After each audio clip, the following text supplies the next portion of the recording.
says Ames real big.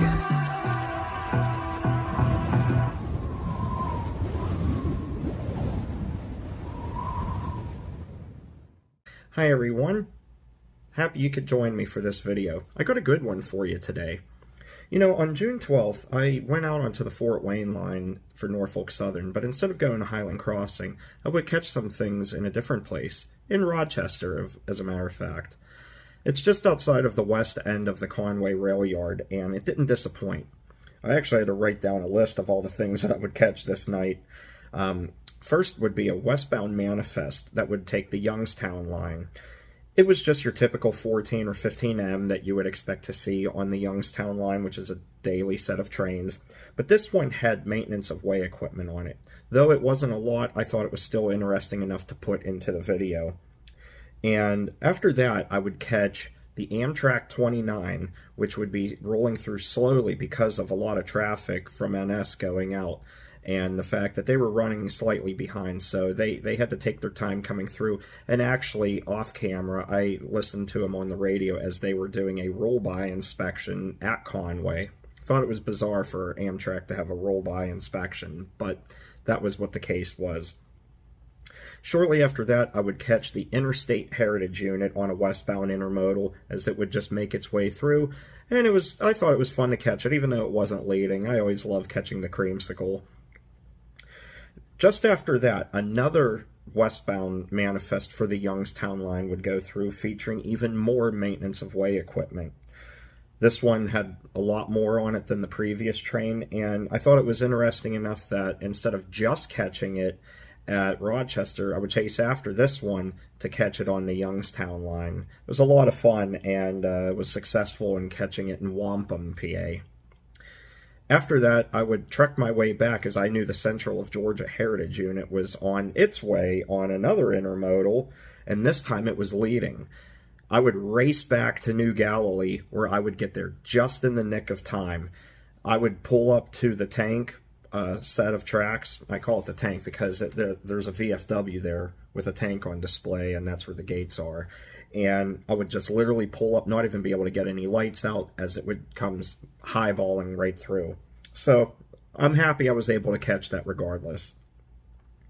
I would wrap up the night by swinging over to Highland Crossing, where we would catch eastbound light power. This would have an SD70 ACU leading, and it would have the 4003 AC44C6M trailing.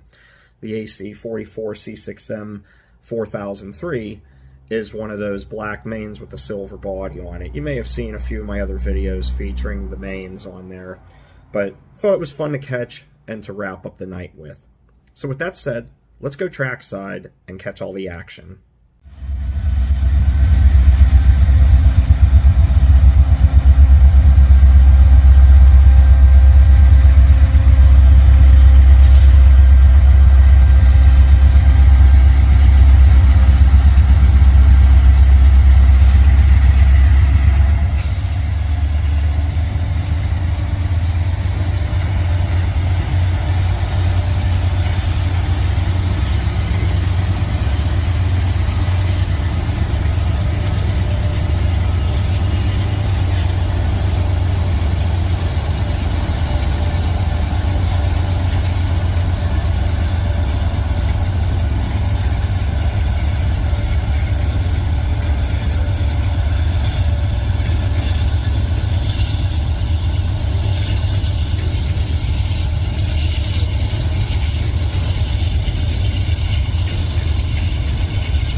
Alright everyone, well I hope you enjoyed a very fun and active and busy night. Not to mention burning a lot of gas to do so. This is what I do though, catching trains. I burn a lot of gas by going up to Beaver County from my home here closer to Pittsburgh to catch trains. I just love catching them up in that general direction. I love the scenery up there, the woods, just how open it is. You don't feel like you're near the city, so that's why I like going up there and catching things in different areas if it's possible. I know I would like to catch a few more trains here on the Conemaugh line, so stay tuned. I'll eventually be doing that again. Anyway, I thought it was a really fun night. A lot of activity and a lot of gas burnt on that trip too, but like I said, I enjoy doing them and putting these videos together for you to enjoy if you enjoy these train videos as much as I like putting them together, so it's easy for me to say. Anyway, thank you so much for watching. Hope you enjoyed. I'll see you next time. Take care and stay awesome, everyone. Bye-bye.